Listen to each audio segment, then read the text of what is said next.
कोकणातील प्रत्येक अपडेट जाणून घेण्यासाठी आजच माझे कोकणच्या सोशल मीडिया प्लॅटफॉर्मला लाईक, फॉलो आणि सबस्क्राईब. अलिबाग नगरपालिकेमध्ये तब्बल 4 वर्षांच्या प्रदीर्घ प्रतीक्षेनंतर पुन्हा एकदा नाईक पर्वाचे आगमन झालेले आहे. नवनियुक्त नगराध्यक्षा अक्षया नाईक यांनी आज आपला पदभार अत्यंत भावुक वातावरणात स्वीकारलेला आहे. यावेळी बोलताना त्या म्हणाल्यात की नगरपालिकेत पाऊल ठेवतानाचा हा क्षण मनाला स्पर्श करणार आहे.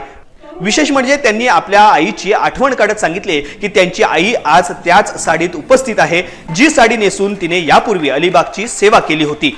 माजी नगराध्यक्ष प्रशांत नाईक यांच्या मार्गदर्शनाखाली गेल्या अनेक वर्षांमध्ये प्रलंबित राहिलेल्या विकास कामे आता प्राधान्याने पूर्ण करण्याचा निर्धार अक्षया नाईक यांनी व्यक्त केलाय. मी तुमची मुलगी म्हणून काम करेन, माझ्याकडून काही चूक झाली तर हक्काने सांगा, असे आवाहनही त्यांनी अलिबागकरांना केले. या निवडीमुळे शहराच्या विकासाला नवी गती मिळण्याची आशा व्यक्त होत आहे.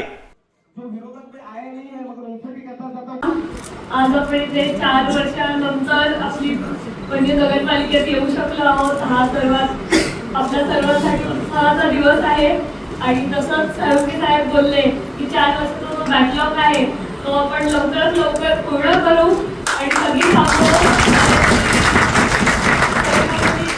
चालू आहेत आपले कोणकोणते प्रकार ते पण लवकरच चालू करू. तुम्ही सर्वांनी तेवढंच मला देखील द्या आणि तशाच तिच्याच विजिटने आपण पुढे काम करत राहू. आणि त्यांच्या विजिटनी पुढे काम करत राहू. आणि काही असेल माझी पुढे चूक झाली किंवा काय तुमची मुलगी म्हणून मला सांगा आणि पुढे